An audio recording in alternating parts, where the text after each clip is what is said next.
All right. We are live here. Okay. Doing some live streaming, bouncing around just on CBS HQ. Got a lot of stuff going on right now. I'm Andrew Jones, publisher at TarHeel247. Welcome to TarHeel247. The breaking news tonight, Hubert Davis fired as the basketball coach at North Carolina. Going to have a couple of thoughts on this for you guys. Make sure you head on over to TarHeel247.com for tons of information that we are rolling out, extensive stuff on candidates, how this played out, and a whole lot more. It's not just the stuff that we do here on podcasts. There's so much more on the site. And of course, we have phenomenal action-packed message boards, the most popular boards and largest community around North Carolina athletics. Okay, so Hubert Davis, tonight it comes out. A lot of us were kind of waiting. We had a ton of content ready to roll whenever, kind of given the go-ahead. And in fact, I was doing a stream on another one of our channels talking about this and letting people know, okay, maybe tomorrow they wanted to, the school was going to do this, but they wanted to wait for all the football stuff that we had earlier today. I was over at the Keenan Football Center. We had a press conference with Bill Belichick, a couple players, then we got to watch some of practice. So they didn't want to take the thunder away from that, which I totally understand. I was thinking maybe tomorrow morning they would do it, but it came out tonight, and we are not surprised at all. Basically, it comes down to this.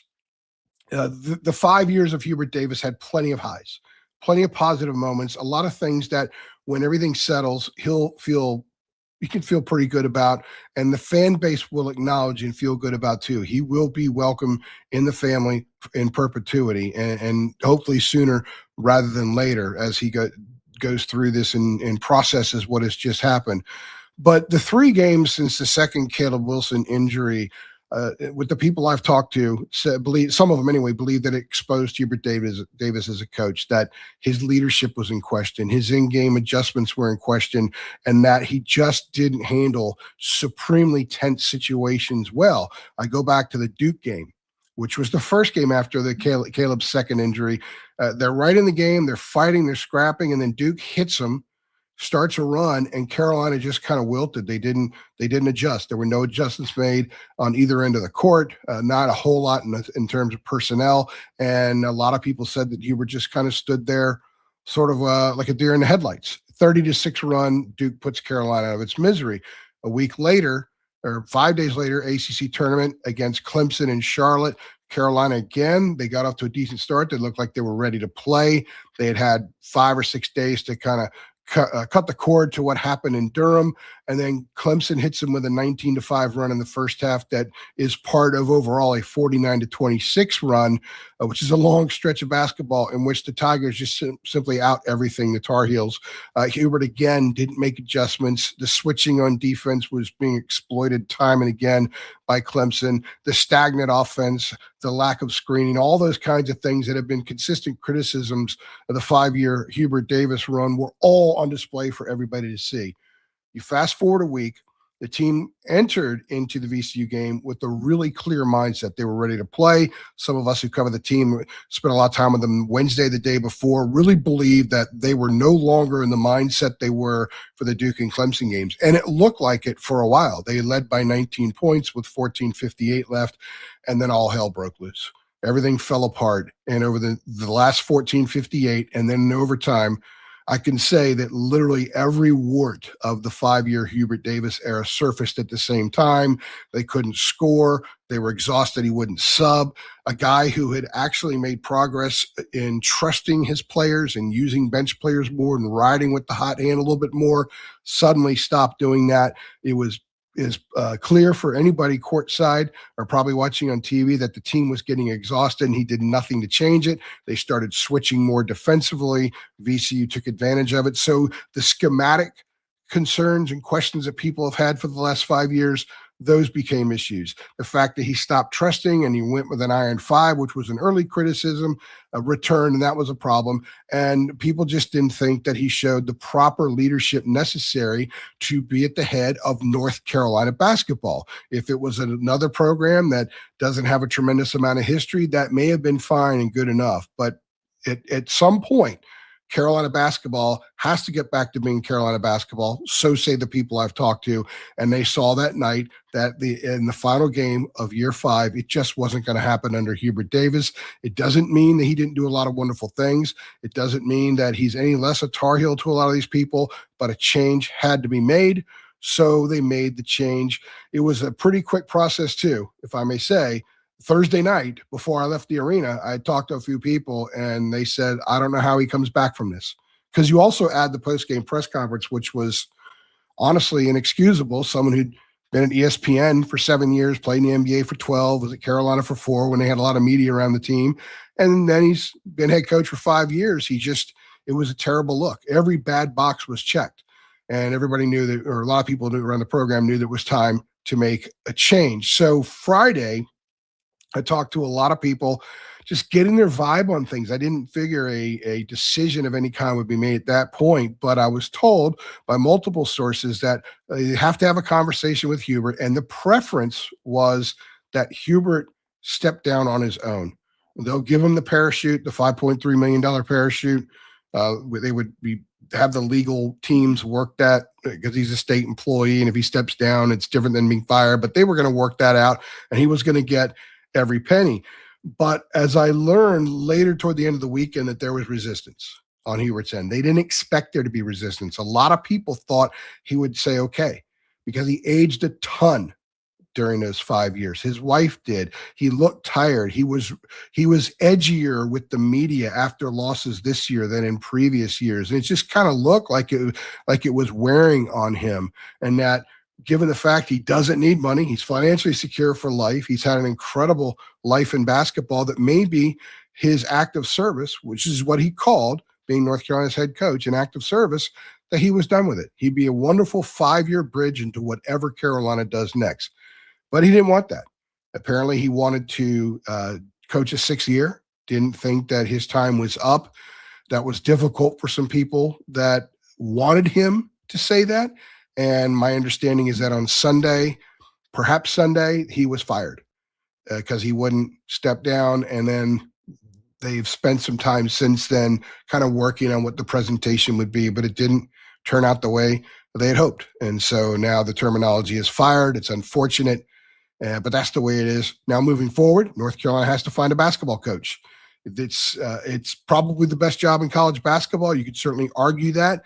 I know that there are some national people that say it's one of the best jobs in all of basketball, better job than a lot of NBA jobs because of what it represents, because of its massive fan base, because of its lore, the fact that it's iconic and fabled and it has all that stuff with it.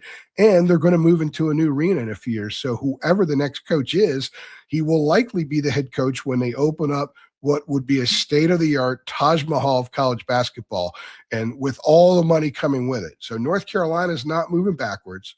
It's moving forward. And one thing I can add to this, which I think is very, very important, and I think also played into the decision that was made, is a couple people are in and around the program said they thought that Carolina basketball had become, the way it was, had become pretty antiquated, and it was time to be fresh and new. And they said, look, you can move from the Dean Dome as much as people want to grab onto it, and they don't want that place demolished, and they say you can just play there, and Kansas can do it, and Duke can do it, and all that kind of stuff without knowing all the specifics. They'll understand that you can move into a new place and you can still be Carolina basketball. You could still have all those banners hanging all over the place. In fact, I have talked to people who are in charge of the project, and they have assured that there will be plenty of room for every jersey that's currently hanging, every banner that's currently hanging. It will be Carolina, but it's going to be New Carolina, which is a term used frequently around Chapel Hill now with some of the new additions to the leadership at the university and in athletics. And it was time for basketball to join the fray. The arena is doing it. Now the program has to do it. They did this with football. You can think what you want about the Belichick hire, but before he was even on the radar, these same people had determined that they were going to spend a lot on football moving forward, that they had to make the proper push to be relevant. Whatever happens with Belichick is whatever happens, but the money and the commitment is there. They want to do the very same thing in basketball. So the arena will be part of that. And whoever the new coach is, who will be outside the family, will be part of that as well. So before I go, a couple quick names. Coaches who are still coaching. So people are going to want to rush in to hire, but you may not be able to hire somebody if his team's still playing. And right now you've got the Sweet 16 coming up Thursday and Friday. Think of names like Dusty May at Michigan, Tommy Lloyd at Arizona, TJ Otzelberger at Iowa State. There are others. And also, it's interesting what happened in the news today of the Chicago Bulls with Billy Donovan stepping down. I know for a fact that there's so many people that are highly intrigued by Billy Donovan. And so he's somebody to keep an eye on as well. And I will add this, that what I've been told by one person with respect to Billy Donovan is that they saw in the end that Hubert Davis may not have had the chops for the UNC job because it's such a massive platform and responsibility. The same person believes that Billy Donovan is one person that could step in and have the chops for it and also have the chops to be the new guy, the adopted Carolina guy taking over Carolina basketball, which has been in the family for ever since Frank McGuire was hired, because Dean Smith was on his staff when McGuire left, and then Dean Smith was promoted. So it actually predates Dean Smith's arrival, if you will. So that's a long time. That was 1952 when McGuire was hired. So you're talking 70-some years. And that's 70-something years. I'm not great at math, but 70-plus years, put it that way. So it's a big change for UNC, but a lot of the people that I've spoken to who love the family and embrace the family and swear by the family and have hoped that it would continue in the family are also excited for the next chapter, that Carolina could sort of break free from that and always be Carolina, but be new and improved Carolina moving forward. Make sure you go on over to TarHeel247.com. We have everything for you. We're going to constantly be rolling stuff out the next is until they have a hire. And even afterward, we'll keep doing it because we do it 365 days a year. We go where the Tar Heels go in football and basketball. And if you like baseball, if you like women's basketball, we're doing that stuff as well. And of course, we're on top of football and basketball recruiting. So make sure you come on over to TarHeel247.com. They're running a special right now. Since my head is spinning with all the things that are happening very quickly, I think it's 75% off, but I don't want to say 100%. So go on over there. You'll find it. It's an unbelievable deal. You won't regret becoming a VIP member of our community. I'm Andrew Jones. I appreciate you guys hanging out with us tonight, and hopefully we have a ton more stuff coming to you guys in the next couple of weeks and a hire that will appease everyone. Thanks for stopping by.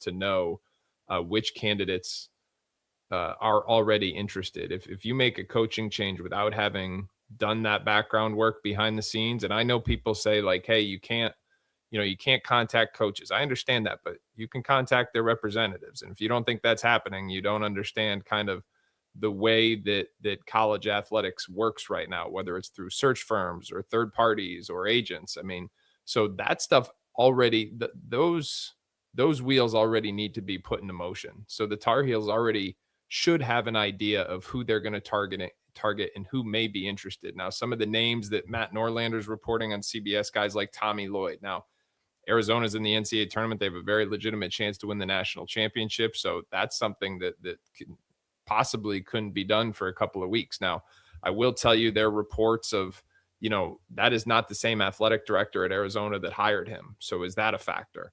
Then you hear Brad Stevens. Well, I mean, that's a big swing. That's a big swing. We'll see. Billy Donovan. We'll see. Nate Oates. So the interesting thing to me is if they don't get one of those big names. If they do, then it's great. It's a grand slam, right? You come in, you knock it out of the park. You can throw Todd Golden in that mix as well, of course.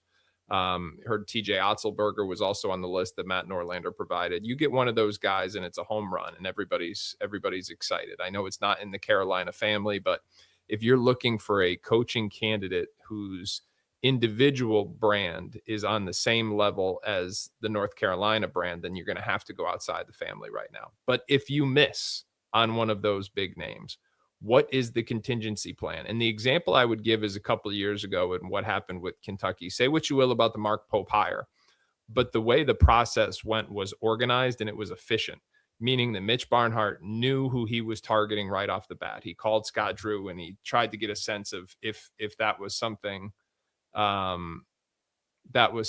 that they could pull off.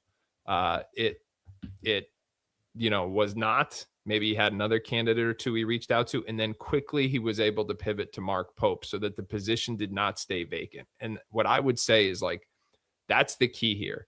This cannot stay vacant for weeks, because that would have, I think, some real lasting negative implications, not just because it would be telling about how the rest of the industry views the Carolina job if they're not able to fill it right away. Unless, of course, somebody like Tommy Lloyd's the guy and he's still playing in the NCAA tournament, or Nate Oates is the guy and he's still playing in the NCAA tournament, something like that.